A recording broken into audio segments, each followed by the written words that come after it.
Olá, meus irmãos. Graças a Deus estamos avançando nos estudos relacionados à doutrina batista, à declaração doutrinária da Convenção Batista Brasileira. Isso já tem muitos anos, desde o dia em que os batistas reunidos estabeleceram aquilo que hoje nós conhecemos como Declaração Doutrinária da Convenção Batista Brasileira.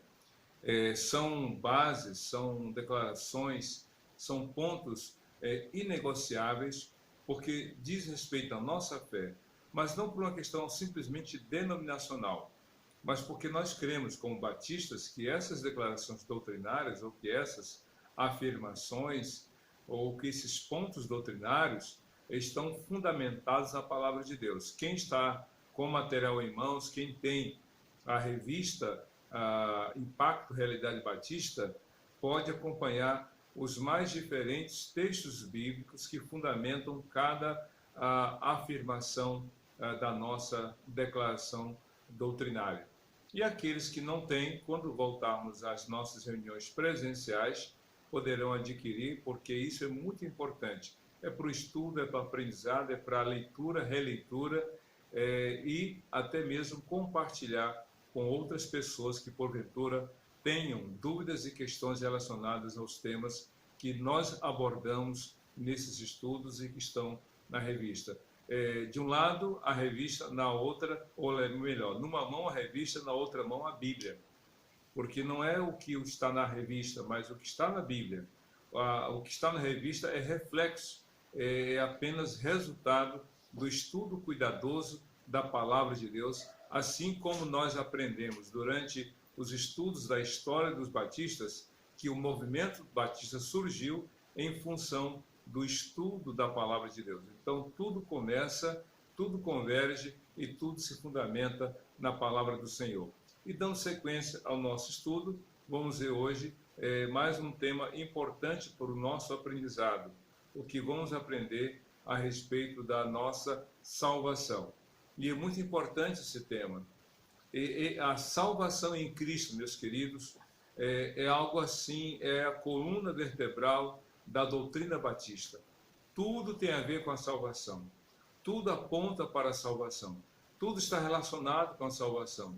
Porque a salvação, a gente vai ver, é o básico da doutrina. Qualquer outra coisa que aconteça, que se pregue, que se fale sobre a declaração doutrinária do que nós cremos, se tirar a salvação, perde o sentido.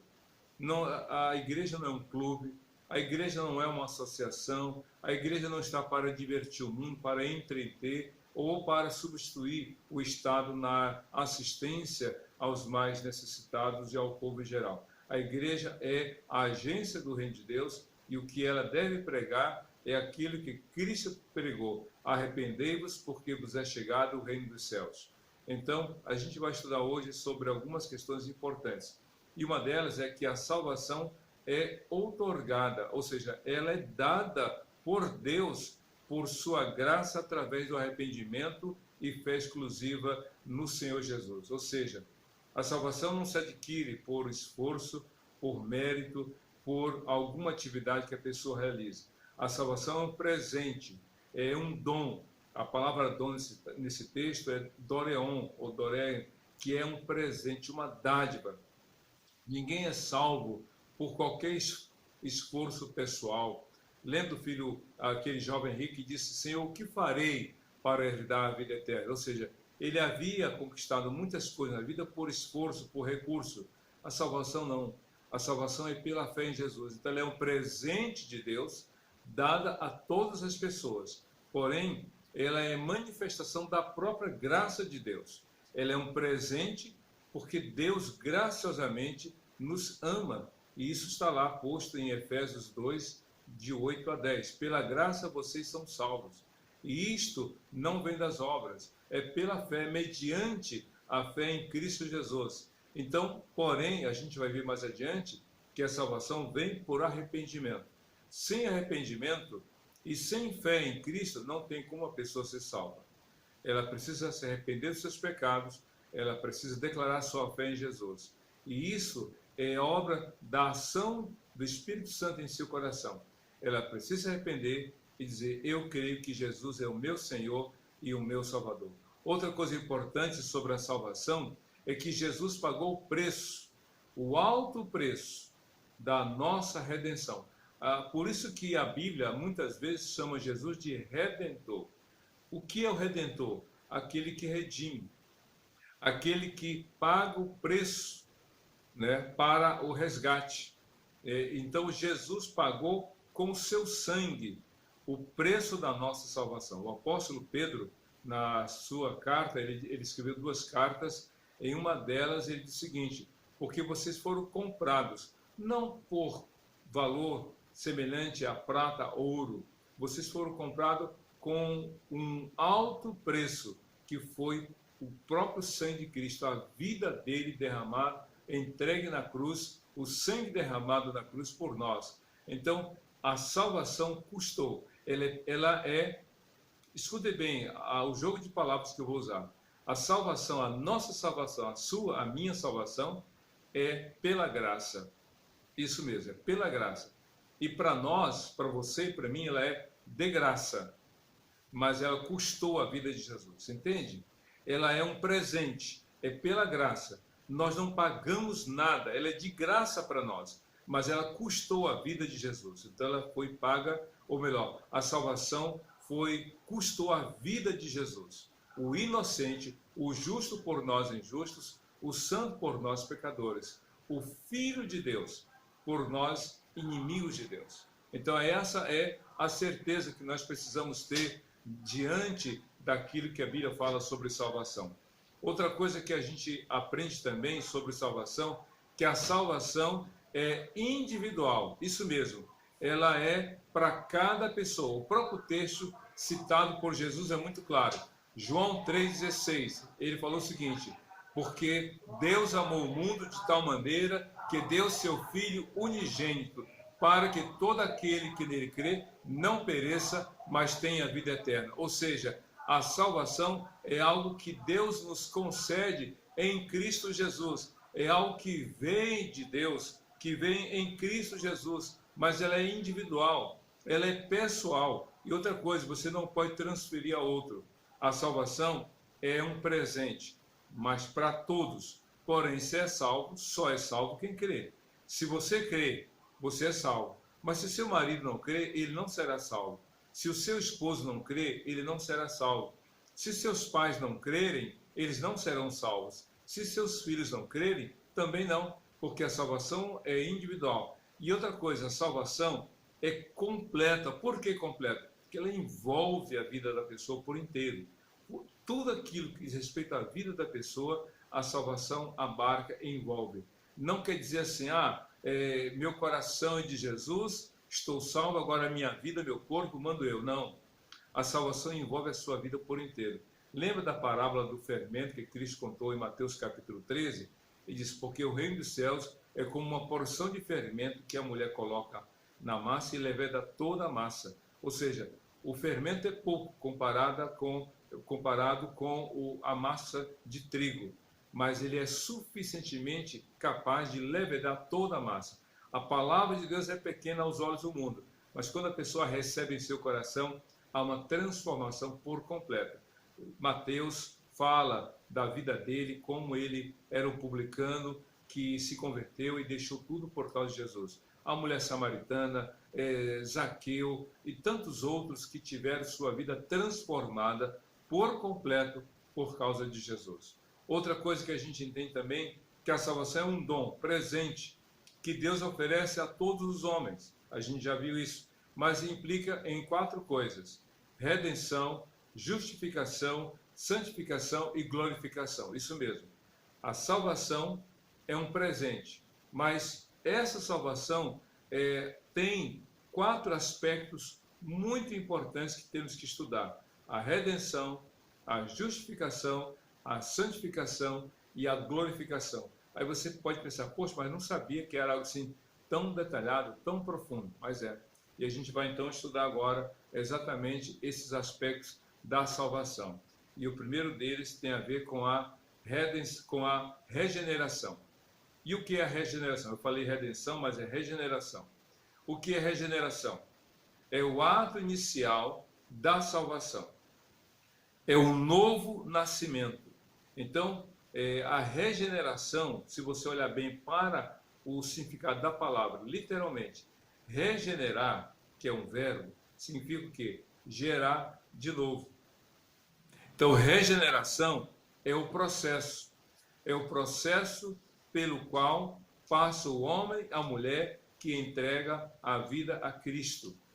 Então, cada pessoa que entrega a sua vida a Cristo é regenerado. Leia a Bíblia em 1 Pedro 1,3, que nesse texto a Bíblia diz que Deus em Cristo nos regenerou, ou seja, nos gerou de novo.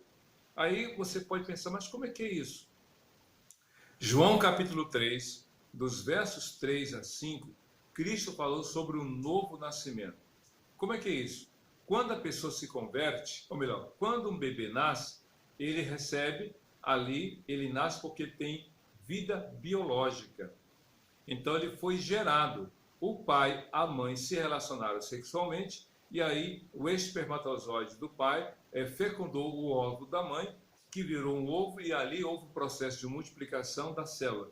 De 1 para 2, de 2 para 4, depois 8, 16, 32, 64, e vai se multiplicando, e é então, quando o bebê nasce, ele tem milhões de células. E um adulto como você e eu, temos mais de 10 trilhões de células. Vida biológica. Ele nos deu vida. Então nós somos criaturas de Deus. Mas quando a pessoa se converte, entregando a vida a Jesus, ela nasce de novo. Daí o termo usado por Jesus, novo nascimento. Só que esse novo nascimento, obviamente, é diferente do nascimento biológico. Quando Jesus falou isso para Nicodemos, eu não sei com quantos anos estava Nicodemos, mas vamos supor que ele fosse um idoso de 70 anos. Ele disse assim para Jesus: nascer de novo? Pode um homem sendo velho, talvez apontando para si, pode um homem sendo velho voltar ao ventre de sua mãe e nascer de novo? Aí Cristo falou assim: Nicodemos, o que nasce da carne é carne, o que nasce do espírito é espírito. Importa eu dizer a você que é preciso nascer de novo, porque quem não nasce de novo não pode ver o reino de Deus. Quem não nasce de novo não pode entrar no reino de Deus. E aí, na língua grega, o verbo nascer de novo, ali é anothen, é uma expressão grega, anothen. E anothen quer dizer nascer do alto, nascer de cima, nascer da parte de Deus. É um milagre que Deus faz. Fisicamente você é a mesma pessoa, você não muda a cor dos seus olhos, não muda a cor da sua pele, do seu cabelo, você não diminui de tamanho ou aumenta de tamanho, você é a mesma pessoa, mas há uma transformação interior, nasceu de novo. É isso que a Bíblia fala. Então, ser regenerado é nascer de novo, é obra do Espírito Santo que é feita para que então a pessoa tenha a vida nova proposta por Jesus. E é interessante, quando a pessoa é regenerada, está aí em vermelho que eu vou ler para você, essa regeneração é obra do Espírito Santo, a pessoa recebe o perdão, a justificação. Ou seja, quando a pessoa se converte, ela entra imediatamente, ela passa pelo processo do nascer de novo, ela recebe o Espírito Santo, ela se torna propriedade de Deus pelo Espírito Santo. Então, ela é selada pelo Espírito Santo. E, nesse caso, ela se torna realmente um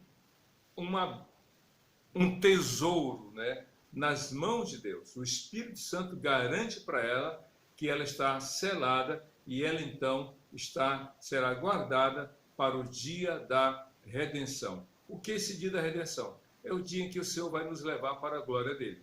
A gente vai ver isso mais tarde. Outra coisa, há duas condições para a pessoa nascer de novo, para a pessoa ser salva.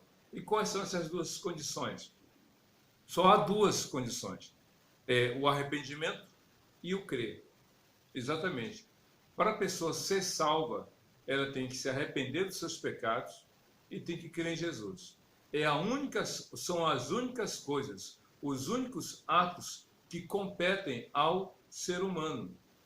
A salvação é um presente de Deus. Todo sacrifício, ou tudo aquilo que a pessoa poderia, ou melhor, tudo aquilo que deveria ser feito para a pessoa ser salva, já foi. Cristo já fez. Cristo já fez. E uma vez que ele já fez, agora o que compete a mim, a você, a todos nós, para sermos salvos? Só duas coisas: arrependimento e fé. Nada mais. Não tem que fazer mais nada. Eu gostaria que você lesse Efésios capítulo 2, de 1 a 10. São 3 partes ali. Na primeira parte, Paulo fala sobre a condição do homem sem Deus. A segunda parte, ele fala da ação de Deus para nos dar a salvação.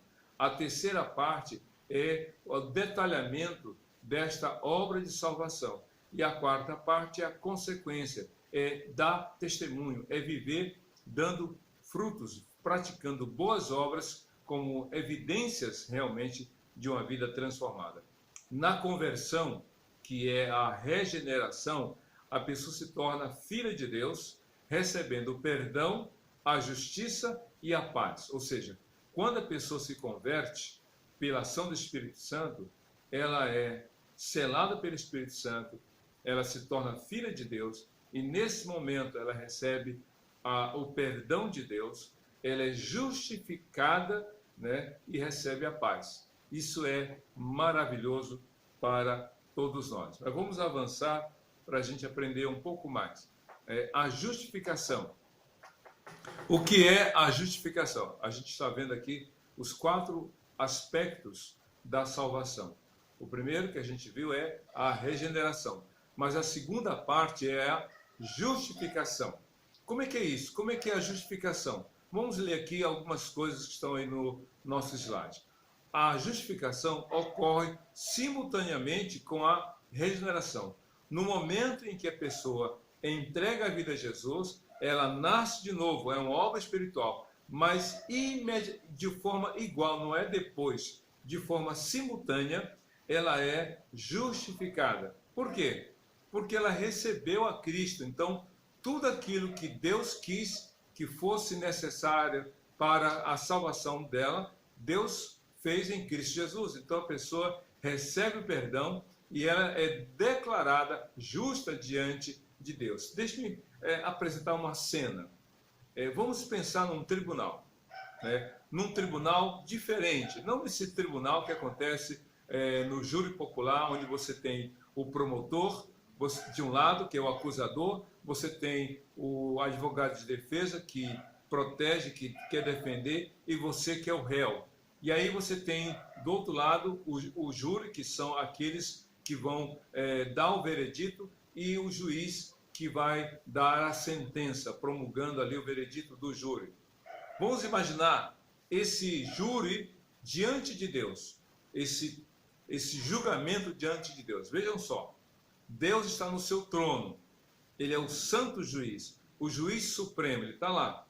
E aí você é conduzido por um anjo até a presença de Deus. Só que, diferentemente da pessoa que é levada ao júri popular, quando a pessoa é levada ao júri popular, a pessoa vai na condição de ré, né? O sujeito que vai a julgamento no júri popular é chamado de réu. Por quê? Porque sobre essa pessoa pairam acusações.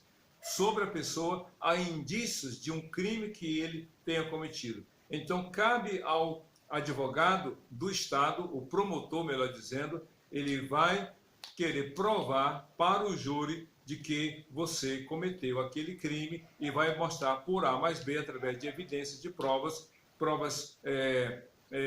materiais e provas testemunhais de que você cometeu o crime.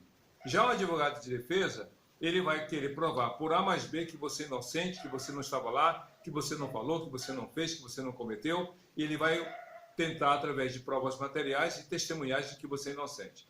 Diante desse testemunho e dessa palavra, dessa disputa judicial entre o promotor e o advogado de defesa, o júri, então, vai receber todas essas informações e vai, então, dar o veredito, é inocente ou culpado. Se for inocente, o juiz vai bater o martelo e dizer, olha, o júri declarou você inocente, então pode ir embora. Ou o júri declarou você culpado e eu sentencio você a X anos de prisão, vamos supor. Diante de Deus, não. Diante de Deus, ninguém entra na condição de réu. Todo mundo está diante, escute bem o que eu vou falar. Todo mundo está diante de Deus na condição de condenado. Sabe o que é isso? Já errou, já há provas, já há evidências, provas materiais, provas testemunhais. Você já foi julgado e você já foi condenado. É só questão de esperar o dia de cumprir a sentença, que é o inferno, que é a vida, ou melhor, que é morrer, ou melhor, que é passar toda a eternidade distante de Deus. Isso que é o inferno. Só que, vamos imaginar a cena. Você é levado por um anjo até a presença de Deus, sem hipótese. Você vai à presença de Deus, e aí então vem o diabo como o acusador. A Bíblia diz em Apocalipse 12 que ele acusa os filhos de Deus de noite. Aí o diabo diz assim, olha, Senhor Deus, este fulano cometeu isso, então, por causa de tudo isso, eu quero que ele seja condenado como eu fui. Porque o diabo já está condenado, ele sabe que vai para o inferno, ele sabe que não tem jeito para ele, então quanto mais pessoas ele levar para ele, vamos supor, melhor será, se isso assim a gente pode dizer. Então ele sabe que vai, então ele quer arrastar multidões com ele. Pois bem, então ele vai querer o quê? Ele deve ser condenado porque ele errou como eu errei, ele pecou como eu pequei, ele desobedeceu como eu desobedeci, então ele deve ser condenado ao inferno. Aí, nesse momento, chega Jesus, o advogado de defesa, como diz lá 1 João 2, versículos 1 e 2, diz assim: Filhinhos, essas coisas vos escrevo para que não pequeis. Mas se algum de vós pecar, temos um advogado junto ao Pai, Jesus Cristo o justo, o qual é a propiciação pelos nossos pecados, e não só pelos nossos pecados, mas pelos pecados do mundo inteiro. Aí Cristo diz assim para Deus: Pai, realmente ele pecou, ele errou, ele tem consciência disso, ele já admitiu, ele já se arrependeu, e eu já paguei na cruz toda a consequência de sua condenação. Aqui estão os buracos dos cravos nas minhas mãos e nos meus pés. Eu sofri, eu paguei o preço, o alto preço da salvação dele. Toda a condenação dele veio sobre mim e eu já paguei. E então os anjos só ouvem, não se pronunciam. E Deus então bate o martelo dizendo: diante do que foi declarado pelo meu filho, ele, o condenado, se arrependeu, creu no meu filho, creu que meu filho morreu na cruz por ele, então hoje este está absolvido, porque meu filho absorveu e sofreu na cruz toda a sua condenação. Agora este condenado não é mais condenado, ele se torna meu filho amado por causa de Jesus, meu filho que deu a sua vida na cruz. É isso que é a justificação. Romanos capítulo 5, versículo 1 diz: justificados, pois, pela fé em Cristo, temos paz com Deus. Então, o próximo item que a gente está estudando sobre a salvação é a santificação. E o que é a santificação? Eu já até expliquei isso em outro estudo, em estudos anteriores, falando do parafuso, né? Da questão do parafuso, onde você tem aqui o parafuso com a ponta para baixo, e aí ele tem voltas no seu eixo, e a cada volta vai descendo cada vez mais. Então, se você colocar uma bolinha de aço inox, a tendência é ela escorregando até chegar ao final. Assim a vida sem Deus. A tendência é o homem descer cada vez mais, se degradando, pecando contra o Senhor e realmente caminhando em direção ao inferno. Porém, quando a pessoa se converte, há uma mudança. Há uma mudança, por quê? Agora, o parafuso não aponta mais para baixo, mas para cima. E se você colocar uma bola de aço inox aqui, sozinho ela não vai subir, sozinha. Então é algo que tem que acontecer para que ela se mova em direção. E cada volta que ela dá, ela sobe cada vez mais, apontando para o alto. Assim é a salvação. A salvação é isso. É a vida com Deus, a santificação é esse crescimento na fé. Deixe-me fazer aqui uma comparação rápida. Existe uma lei, existem várias leis que não foram inventadas, mas descobertas pelo homem. Assim como Isaac Newton descobriu a lei da gravidade, outros cientistas e pesquisadores descobriram outras leis da física. E uma dessas leis, além da gravidade, é a lei da aerodinâmica. A lei da aerodinâmica é estudada quando se pensa em veículos que se movimentam, seja numa questão terrestre ou numa questão aérea ou espacial. Tem que ter um estudo muito apurado da lei da aerodinâmica para que o carro, ou o avião, ou a espaçonave possam se deslocar no ambiente para o qual eles foram inventados. Então, todos usam a lei da aerodinâmica, mas para finalidades muito distintas. Vamos usar como exemplo os três objetos que eu falei. O carro, por exemplo, de Fórmula 1, que usa a lei da aerodinâmica e usa com muito cuidado porque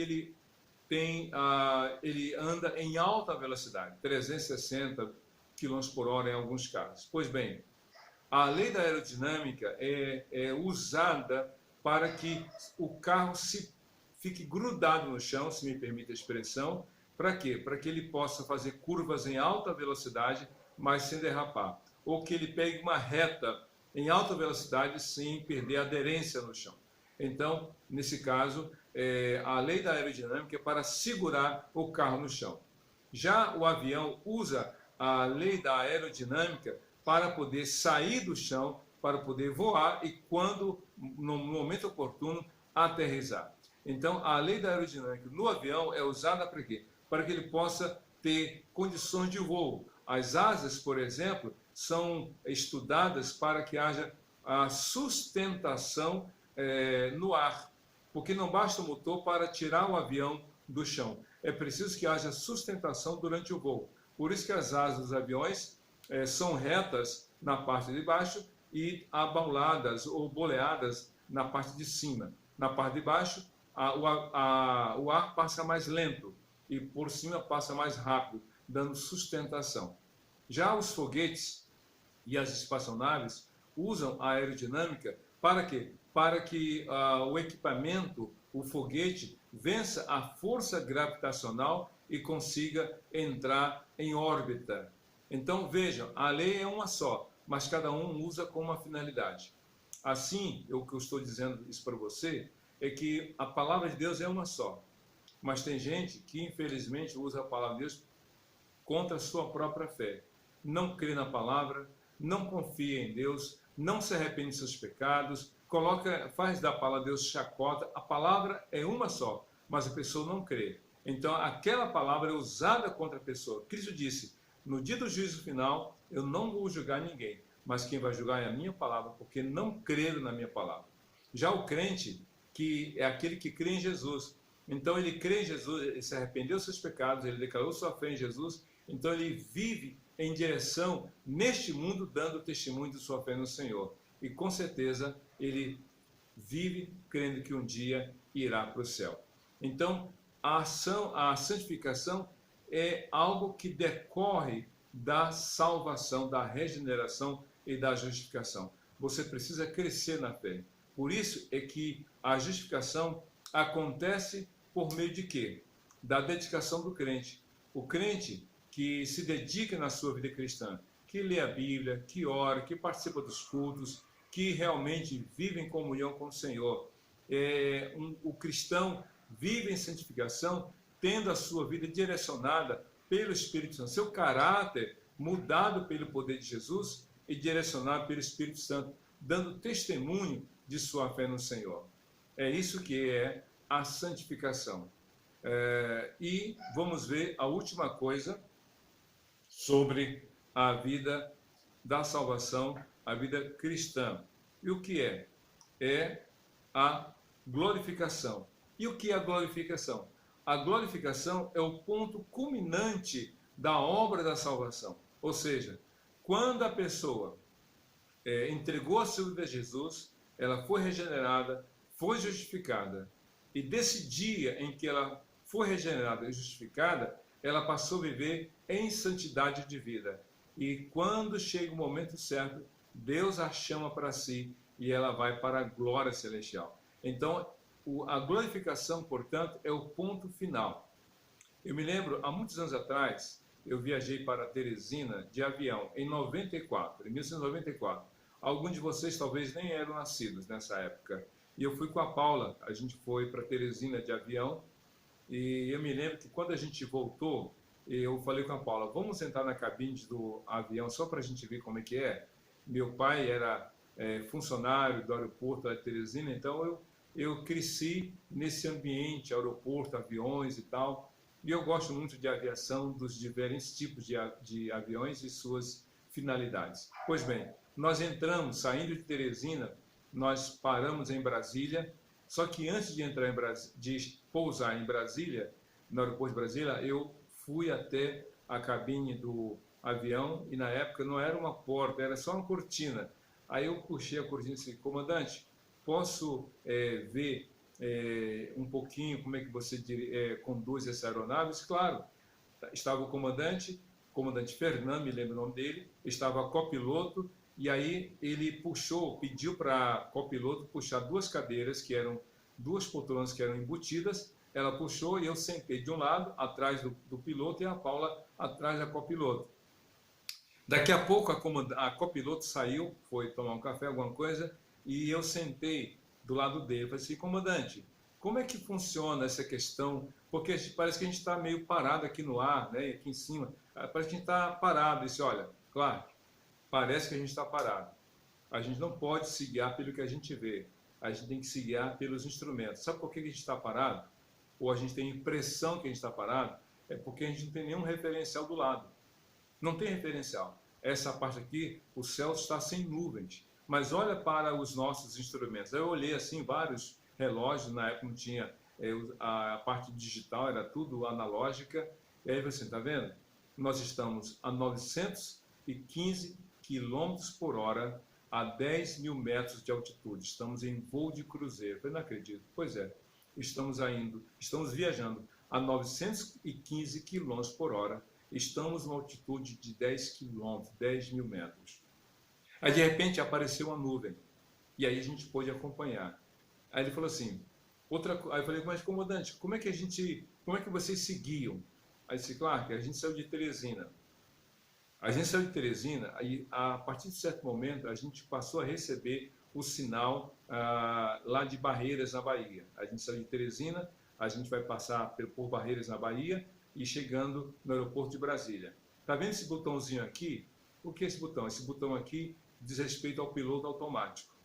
Pois bem, quer ver o que acontece? Quando nós saímos de Teresina, passamos a receber o sinal de Barreiras. Então, o piloto automático está conectado, está, digamos assim, conectado ao sinal que vem de Barreiras, na Bahia. Ou seja, nada vai nos desviar dessa rota, a não ser que eu mexa nesse botão. E eu me lembro que ele juntou o polegar com o indicador daquele botão e fez esse movimento em direção, no sentido anti-horário, e a aeronave fez esse movimento para a esquerda. Depois ele fez outro movimento e ela voltou para o lugar correto. Está vendo?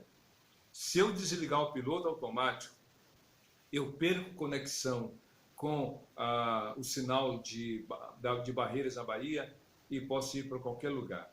O piloto automático nos prende, nos dirige, não tem como errar. E aí ele foi falando e depois a gente pousou na Bahia, ou melhor, em Brasília. Aí voltamos, eu tirei foto com o Keb, eu e a Paula. Depois nós voltamos para a nossa poltrona. Quando o avião chegou no aeroporto do Rio de Janeiro, eu fui até a cabine e falei assim, comandante Fernando, lembra que o senhor falou de que lá em cima a gente tem a impressão de que a gente está sem referencial, que a gente está parado, porque a gente não tem nenhum referencial? Aí ele, sim, eu sei, claro. Por que você está falando isso? Porque é o seguinte, se a gente vive sem Jesus, a gente vive sem um referencial para a vida. Então, a gente pode estar vivendo sem ideia para onde a gente está indo, ou indo para qualquer outro lugar. Jesus deve ser o referencial da sua vida, como eu falei para ele, e fui embora. Quando o homem nasce no pecado, e o inferno está mandando esse sinal, dizendo: você tem o seu destino nesse lugar. O pecado faz isso. Só quando a pessoa morre para o mundo e nasce de novo em Cristo, é que vem uma nova direção, não mais para baixo do inferno, mas para o alto, para a glória celestial. Por isso, a glorificação é o estado final, permanente, da felicidade dos que são redimidos pelo sangue de Jesus Cristo. Ou seja, quem crê em Jesus sabe que um dia vai para a glória celestial. Como o apóstolo Paulo disse lá em 2 Timóteo capítulo 4, versículo 7. Combati o bom combate, acabei a carreira, guardei a fé. Desde agora a coroa da vida está reservada a mim, e não só a mim, mas a todos aqueles que aguardam a vinda de Jesus. Então que Deus te abençoe, que você viva a salvação em Cristo na redenção, ou na regeneração, na justificação, na santificação, crendo na glorificação que Deus tem reservado para todos que confiam nele. Amém? Vamos orar agora nesse momento? Deus, muito obrigado por esse estudo, que tu nos fortaleça na fé e que aprendamos a cada dia a viver segundo a tua palavra. É o que nós pedimos e te agradecemos em nome de Jesus. Amém e amém. Que Deus te abençoe.